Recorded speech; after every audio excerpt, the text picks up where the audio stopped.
Hi guys, Pigmoon here with yet another video. Let's turn our attention back to regional Southeast Asian militaries.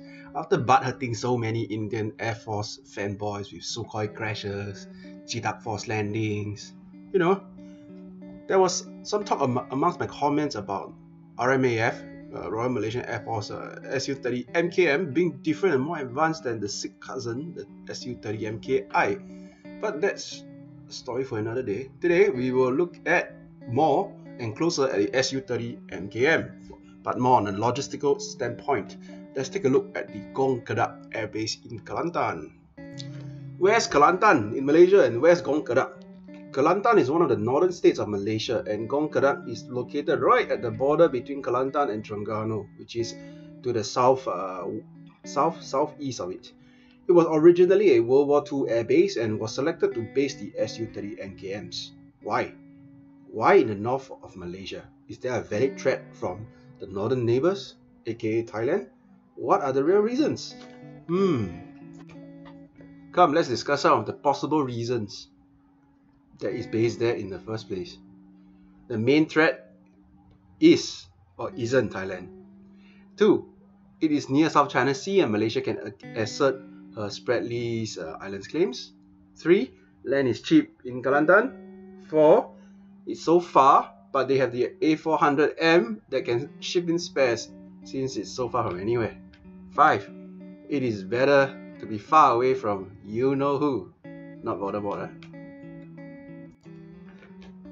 Actually, the main reason is very obvious.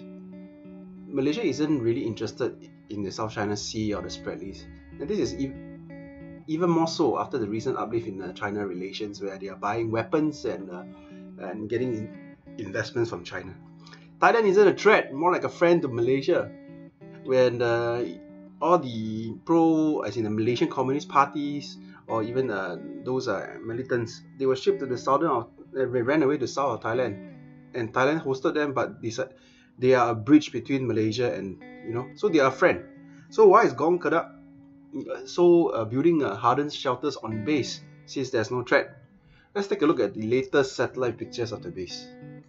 Okay, from the pictures which I got from Google Earth, we can see that there are multiple hardened shelters at 3 separate locations on the base. And Google Earth allows us to actually look back in time, and these structures were not built prior to 2007, 2008.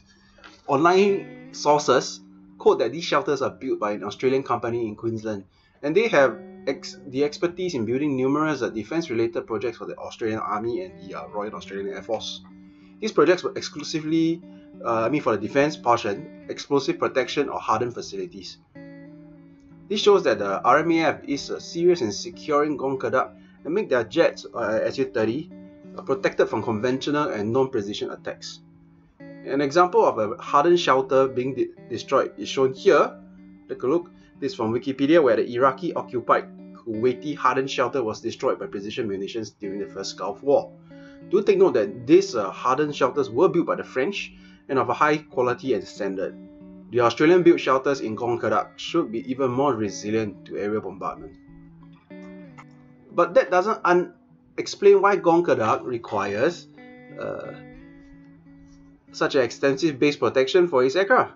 Su30MKM is a premier fighter jet of the RMAF and thus must be preserved at all costs. Secondly, it looks like RMAF does predict a direct attack on Gong Kedak in any potential conflict, and thus its geographic location far up in Malaysia, northern Malaysia, gives RMAF, number one, a distance as an ally, and hardening it will make it harder to strike and repeatedly since the distance is so far. So surely we know why now RMAF chose Gong Kedak as its Sukhoi base. 1. It isn't for the spread lease or the South China Sea. 2. It isn't because Malaysia has insufficient land and has to choose a World War II era air base instead of to host the Sukhois instead of basing the aircraft in Selangor, where most of the cities are anyway. 3. It is very far from main Malaysian maritime ports on the west coast, and it is affected by the northeast monsoon in December. It's in November to February period, and this actually poses logistical issues for maintenance, where spares have to ship in from Russia to facilitate repairs. So, why was the base chosen? Expanded and then fortified? Viewers, what do you think? Like, subscribe, add a comment below. If you don't like it, just click don't like. Continue to discuss, and we will bring this military discussion forward. Thank you.